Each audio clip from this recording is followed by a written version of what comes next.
सुप्रभात बच्चों। आज 10वीं कक्षा में पिछले दिनों के पाठ को ही आगे बढ़ाएंगे। लखनवी अंदाज, इस पर कल चर्चा हो चुकी थी। कुछ इसके जो मुख्य बिंदु हैं उस पर बातें हुई थी। यशपाल का परिचय भी आपको मिला था। आज इसका हम देखते हैं, इसका क्या है इसके पाठ में। इसका मुखर वाचन एक बार हो जाना चाहिए, उसमें से बहुत सारी बातें आपको सामने मिलेंगी। मुफस्सिल की पैसेंजर ट्रेन चल पड़ने की उतावली में फुंकार रही थी। आराम से सेकंड क्लास में जाने के लिए अधिक दाम लगते हैं। दूर तो जाना नहीं था। भीड़ से बचकर एकांत में नई कहानी के संबंध में सोच सकने और खिड़की से प्राकृतिक दृश्य देख सकने के लिए टिकट सेकंड क्लास का ही ले लिया। मुफस्सिल कहते हैं शहर के आसपास का जो सब अर्बन एरिया होता है, जो गांव भी नहीं है, वह शहर से सटा हुआ इलाका है, आधा शहरी आधा ग्रामीण इलाका, वो मुफस्सिल क्षेत्र कहलाता है। तो ट्रेन जाने के लिए तैयार थी। सेकंड क्लास का टिकट लेकर के लेखक ने सोचा कि कुछ चिंतन मनन करते हुए चलेंगे उसमें बैठकर। गाड़ी छूट रही थी। सेकंड क्लास के एक छोटे डिब्बे को खाली समझकर जरा दौड़कर उसमें चढ़ गए।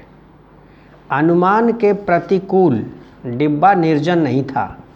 एक बर्थ पर लखनऊ की नवाबी नस्ल के एक सफ़ेदपोश सज्जन बहुत सुविधा से पलथी मारे बैठे थे। सामने दो ताजे चिकने खीरे तौलिए पर रखे थे। डिब्बे में हमारे सहसा कूद जाने से सज्जन की आंखों में एकांत चिंतन में विघ्न का असंतोष दिखाई दिया।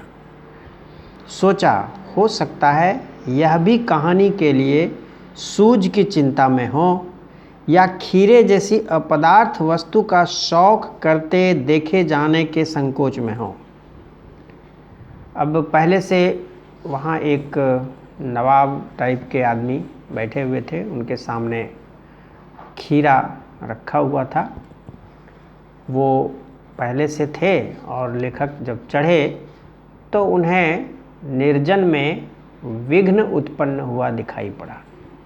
उन्हें लगा कि अब इस एकांत को भंग करने के लिए यह कोई सज्जन आ गए हैं इसमें। नवाब साहब ने संगति के लिए उत्साह नहीं दिखाया। हमने भी उनके सामने की बर्थ पर बैठकर आत्मसम्मान में आंखें चुरा ली। साहित्य में देखो यही अभिव्यक्ति है, आत्मसम्मान में आंखें चुरा ली। सच्चाई क्या थी कि लेखक जैसे ही ट्रेन के कंपार्टमेंट में चढ़े, पहले से वहाँ एक व्यक्ति मौजूद थे जो नवाब साहब की नस्ल के थे, नवाब टाइप के लोग थे। जाहिर है ये लोग थोड़ा ज़्यादा ही अपने आप को बड़ा समझने के आदी होते हैं, और जिसमें ये आदत होती है वे दूसरों के बड़प्पन को जल्दी स्वीकार नहीं करना चाहते। उन्हें कुछ अटपटा सा प्रतीत हुआ। उन्होंने अभिवादन नहीं किया लेखक का। तो लेखक ने भी सोचा कि मैं ही क्यों अभिवादन करूं। आत्मसम्मान में आंखें चुरा ली, मतलब उनको न देखने का नाटक इन्होंने किया, देखते हुए भी न देखने का नाटक इन्होंने किया। ठाली बैठे कल्पना करते रहने की पुरानी आदत है। अकेले बैठ करके चिंतन मनन करने की लेखक की पुरानी आदत है। नवाब साहब के असुविधा और संकोच के कारण का अनुमान करने लगे। उस समय जब बैठ गए तो दिमाग में चल रहा था कि नवाब साहब किस टाइप के आदमी हैं, इन्हें कैसा लगा होगा, उन्हें कष्ट तो नहीं हुआ होगा, आखिर अभिवादन के लिए वो आगे क्यों नहीं बढ़े, आदि आदि बातें इनके दिमाग में चलने लगी। संभव है नवाब साहब ने बिल्कुल अकेले यात्रा कर सकने के अनुमान में किफ़ायत के विचार से सेकंड क्लास का टिकट खरीद लिया हो और अब गवारा न हो कि शहर का कोई सफ़ेद पोश उन्हें मंझले दर्जे में सफ़र करता देखे। अकेले सफ़र का वक्त काटने के लिए ही खीरे खरीदे होंगे और अब किसी सफ़ेद पोश के सामने खीरा कैसे खाएं। सफ़ेद पोश किसको कहते हैं? भले आदमी को, जो साफ़ सुथरे कपड़े पहन करके सभ्य व्यक्ति की तरह, सब जेंटलमैन। तो वो सोचने लगे कि अब नवाब साहब को हमसे क्या क्या परेशानी हो सकती है। हो सकता है उन्होंने अकेले में खीरा खाने का सोचा हो। अब शहर के किसी सभ्य व्यक्ति के सामने वो खीरे जैसा मामूली फल खाएं और उन्हें देख लिया जाए, ये उन्हें कुछ अच्छा नहीं लगा होगा। आदि आदि यही सब बातें लेखक के दिमाग में चल रही थी। हम कनखियों से नवाब साहब की ओर देख रहे थे। नवाब साहब कुछ देर गाड़ी की खिड़की से बाहर देखकर स्थिति पर गौर करते रहे। लेखक नवाब साहब की ओर कनखियों से देख रहे थे और नवाब साहब खिड़की से बाहर की ओर देख रहे थे। ओह, नवाब साहब ने सहसा हमें संबोधन किया। अदावर्ज जनाब, खीरे का शौक़ फरमाएंगे। जब देखा कि लेखक भी कुछ वैसा ही है तो फिर उन्होंने अचानक से दृष्टि पड़ने का नाटक किया और अभिवादन किया। अदावर्ज जनाब, खीरे का शौक़ फरमाएंगे? जनाब, खीरा खाएंगे? नवाब साहब का सहसा भाव परिवर्तन अच्छा नहीं लगा। भांप लिया, आप शराफत का गुमान बनाए रखने के लिए हमें भी मामूली लोगों की हरकत में लथेड़ लेना चाहते हैं। जवाब दिया, शुक्रिया, केवला शौक़ फरमाएं। लेखक को नवाब साहब का ये नाटक अच्छा नहीं लगा। उन्हें लगा कि यह तो हमें कुछ हीन समझ रहा है। तो उन्होंने भी उसी अंदाज में फिर उत्तर दिया कि धन्यवाद, आप अकेले ही खाएं। नवाब साहब ने फिर एक पल खिड़की से बाहर देखकर गौर किया और दृढ़ निश्चय से खीरों के नीचे रखा तौलिया झाड़कर सामने बिछा लिया।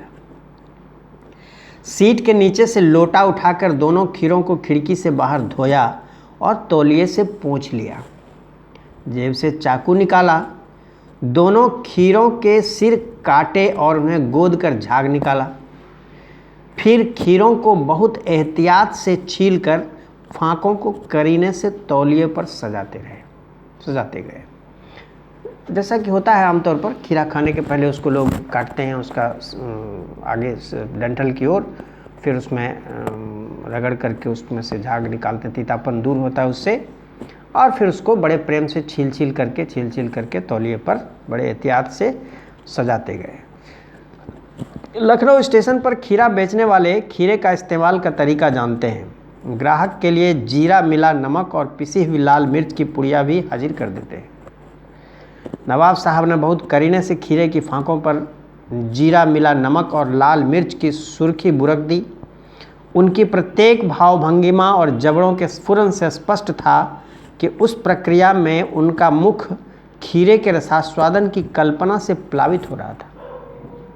वो खीरा खाने की प्रबल उत्कट इच्छा थी, वो जग रही थी उनकी। हम कनखियों से देखकर सोच रहे थे मियाँ रईस बनते हैं, लेकिन लोगों की नज़रों से बच सकने के ख्याल में अपनी असलियत पर उतर आए हैं। नवाब साहब ने फिर एक बार हमारी ओर देख लिया। वल्लाह शौक़ कीजिए, लखनऊ का बालम खीरा है। फिर एक बार ऑफ़र किया कि लखनऊ का अच्छी क्वालिटी का खीरा है, आप भी लें। नमक मिर्च छिड़क दिए जाने से खीरे की पनियाती फांकें देखकर पानी मुंह में जरूर आ रहा था, लेकिन इनकार कर चुके थे। आत्मसम्मान निभाना ही उचित समझा। उत्तर दिया, शुक्रिया, इस वक्त तलब महसूस नहीं हो रही है, मैदा भी ज़रा कमज़ोर है, किबला शौक़ फरमाएं। लेकिन चूँकि एक बार इनकार कर दिया था तो फिर सम्मान के लिए भी से आत्मसम्मान निभाना ही उचित समझा।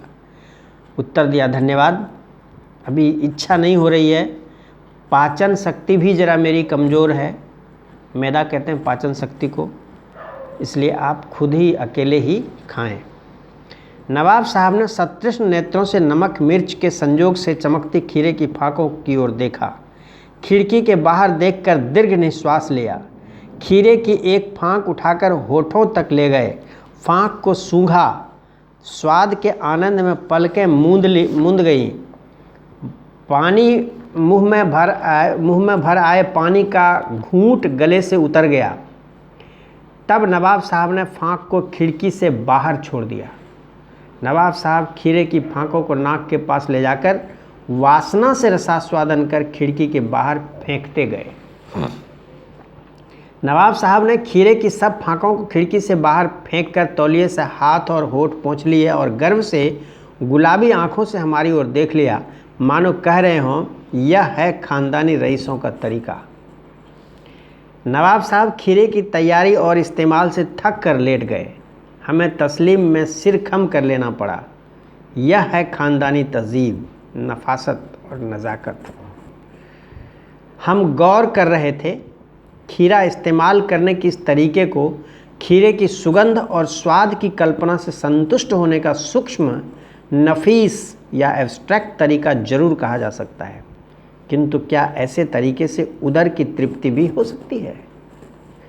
नवाब साहब की ओर से भरे पेट के ऊंचे डकार का शब्द सुनाई दिया और नवाब साहब ने हमारी ओर देखकर कह दिया, खीरा लजीज होता है लेकिन होता है शकील, नामुराद मैदे पर बोझ डाल देता है। ज्ञान चक्षु खुल गए। पहचाना, ये है नई कहानी के लेखक। खीरे की सुगंध और स्वाद की कल्पना से पेट भर जाने का डकार आ सकता है तो बिना विचार, घटना और पात्रों के लेखक की इच्छा मात्र से नई कहानी क्यों नहीं बन सकती? ये व्यंग्य का दूसरा बिंदु है और पहला बिंदु खुद नवाब साहब का चरित्र है, उनका व्यक्तित्व है कि खीरे को प्रेम से काट करके नमक वगैरह डाल करके और सूंघ करके फेंकना और दुनिया को यह दिखाना कि इसको सूंघने से उनकी भूख समाप्त हो चुकी है, यह कहीं न कहीं उनके व्यक्तित्व को हास्यास्पद बना देती है। और न केवल उनके व्यक्तित्व को, बल्कि जहाँ कहीं भी जो कोई भी अपने व्यक्तित्व में प्रदर्शन की भावना को अधिक लाएगा, उसका व्यक्तित्व हास्यास्पद हो ही जाएगा। ये भी इस कहानी का एक बहुत महत्वपूर्ण संदेश है। अब इसको एक बार आप फिर पढ़ेंगे और सबसे पहला काम क्या करना है, इसमें कुछ उर्दू शब्दों का प्रयोग हुआ है, उसकी सूची आप बनाएंगे। हम अगले दिन उसके अर्थ और उसके प्रयोग आपको बताएंगे और फिर इसके प्रश्नोत्तर को भी देखेंगे, फिर इस पर और भी विचार विमर्श हम करेंगे। आज के लिए इतना ही, धन्यवाद।